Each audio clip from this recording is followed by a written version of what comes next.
Assalamualaikum warahmatullahi wabarakatuh. Saya Fildana Filaturahma dengan nomor induk mahasiswa 2011 01010033. Di sini saya akan sedikit menjelaskan sifatul huruf. Mari kita belajar bersama-sama mengenai sifat-sifat huruf hijaiyah. Nah, sifat-sifat huruf hijaiyah sendiri dibagi menjadi dua. Yang pertama sifat yang berlawanan dan yang kedua sifat yang tidak berlawanan. Sifat-sifat yang tidak berlawanan sendiri, maaf ya, di sini saya hanya menjelaskan sifat yang tidak berlawanan terlebih dahulu ya. Sifat yang tidak berlawanan dibagi menjadi 8. Yang pertama al-inhiraf, yang kedua al-lin, yang ketiga at-takrir, yang keempat al-qalqalah, yang kelima as-safir, yang keenam at-tafasi, yang ketujuh al-istitala, dan yang kedelapan al-gunnah. Mari kita belajar yang pertama ya, yaitu al-inhiraf. Al-inhiraf dibaca dengan mencondongkan huruf pada makhraj yang lain. Sedangkan menurut istilah adalah huruf yang pengucapannya miring setelah keluar dari ujung lidah. Yang termasuk dari al-inhiraf ini ada 2, yaitu ra dan lam.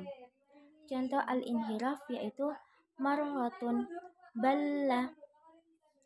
Yang kedua yaitu al-lin, lunak atau lembut. Sedangkan menurut istilah, al-lin yaitu mengeluarkan huruf dari mulut tanpa memberatkan lisan. Yang termasuk dari al-lin ini yaitu waw dan ya. Contoh dari al-inhiraf yaitu baita, khauf. Nah, itu termasuk dari contoh al-inhiraf ya. Yang ketiga yaitu at-takrir.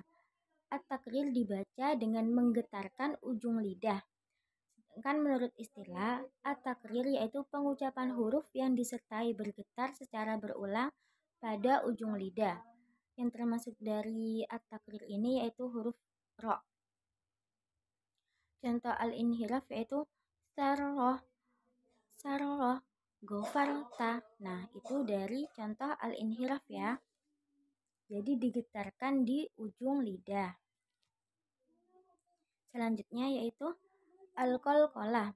Al-qalqalah dibaca dengan melebihkan atau menggundangkan. Menurut istilah, yaitu pengucapan huruf sukun mati yang disertai getaran atau pantulan pada makhrajnya sehingga terdengar suara kuat huruf qalqalah. Yaitu huruf qalqalah sendiri yaitu dibagi menjadi 5 macam yang dikelompokkan menjadi qat'u jadin. Hurufnya yaitu yang pertama ada huruf qaf, yang kedua to, yang ketiga ba, yang keempat jim, dan yang kelima dal.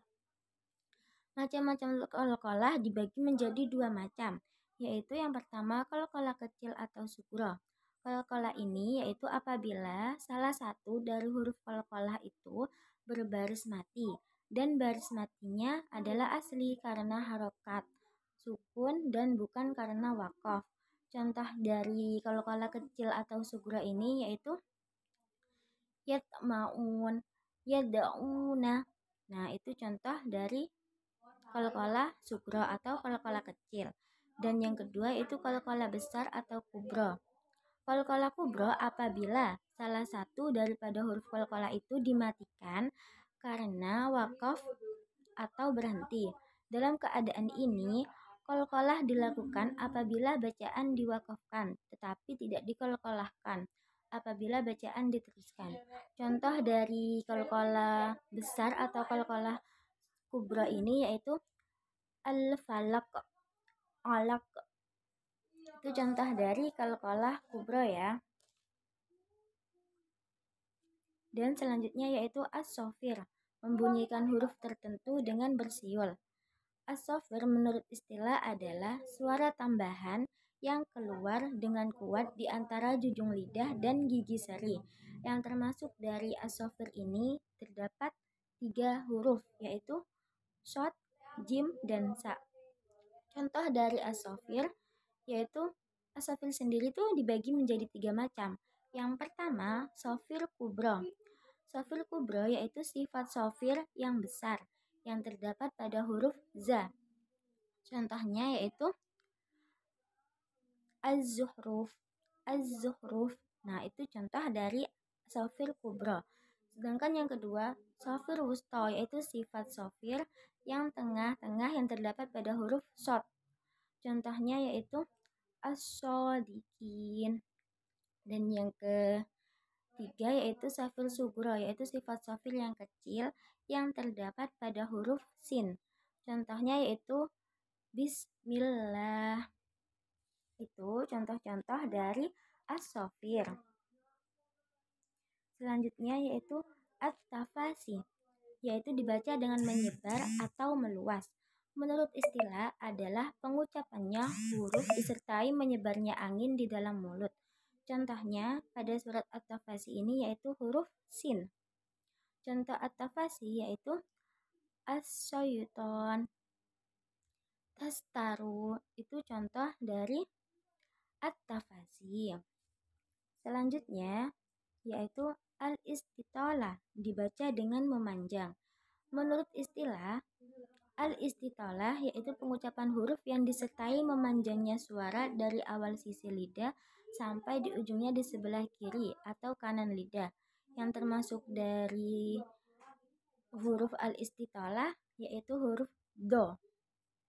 Contoh dari al-istitolah yaitu terdapat pada Quran surat Al-Fatihah ya, yaitu waladhdallin. Itu contoh dari al-istitolah ya. Yang terakhir yaitu al-gunnah, keluar dari pangkal hidung. Al-gunnah secara istilah adalah memanjangnya ujung lidah dalam makhrajnya. Yang termasuk dari al-gunnah ini terdapat dua huruf yaitu mim dan nun. Contoh gunnah yaitu innahu, anna, amma. Itu contoh dari al-gunnah. Nah, itu tadi ke-8 sifatul huruf yang tidak berlawanan. Apabila dari penjelasan saya masih ada pelafatan yang kurang baik, mohon diingatkan karena saya juga masih sama-sama belajar. Terima kasih, kurang lebihnya mohon maaf. Wassalamualaikum warahmatullahi wabarakatuh.